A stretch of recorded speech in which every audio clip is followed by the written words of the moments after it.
Alors, une news qui tombe à pic, hein, en pleine polémique du crash de la Model 3, du taxi G7 devenu folle, ou conducteur, hein, qui s'est un peu emballé, j'ai l'impression. Mais bon, attendons d'en savoir plus avant de tirer des conclusions. Donc, ça a été publié au 10 décembre au journal officiel. Le décret 2021-1600 introduit des quotas de véhicules à faible émission pour les taxis et VTC à compter de 2024. De gré ou de force, les flottes devront passer massivement au vert, dans la lignée des objectifs fixés par la loi d'orientation de mobilité.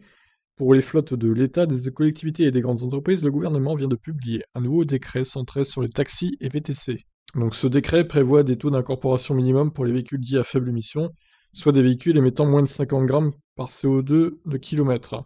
Proche de ceux déjà imposés aux grandes flottes des collectivités et des entreprises, ces objectifs ne concernent que les plateformes et centrales de réservation comptant au moins 100 conducteurs. Le texte prévoit ainsi un taux minimum d'incorporation de véhicules à faible émission de 10% en 2024. Les objectifs grimperont ensuite progressivement pour passer à 20% en 2027 et 35% en 2029. Avant chaque changement de taux, une concertation sera menée avec l'ensemble des représentants du secteur pour faire un point de situation sur la dynamique enclenchée. Fait savoir le communiqué du gouvernement qui rappelle que des aides gouvernementales sont également allouées aux professionnels, cumulant jusqu'à 6 500 €. Celles-ci peuvent être complétées par des aides locales.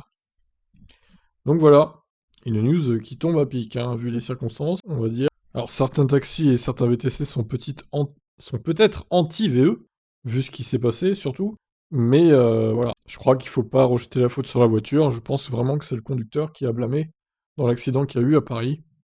Je suis pas sûr qu'il y avait eu quoi que ce soit de défaut sur un Model 3 incriminé. Donc d'ailleurs, ça peut être une Model 3, ça peut être d'autres véhicules, hein, il y en aura tellement d'autres d'ici là, des véhicules électriques qui pourront faire taxi et VTC, il n'y a pas que les Tesla, hein, du coup. Donc voilà, qu'est-ce que vous en pensez de cette loi, de ce décret qui est passé donc il y a quelques jours? Dites-moi en commentaire ce que vous en pensez. Ciao ciao.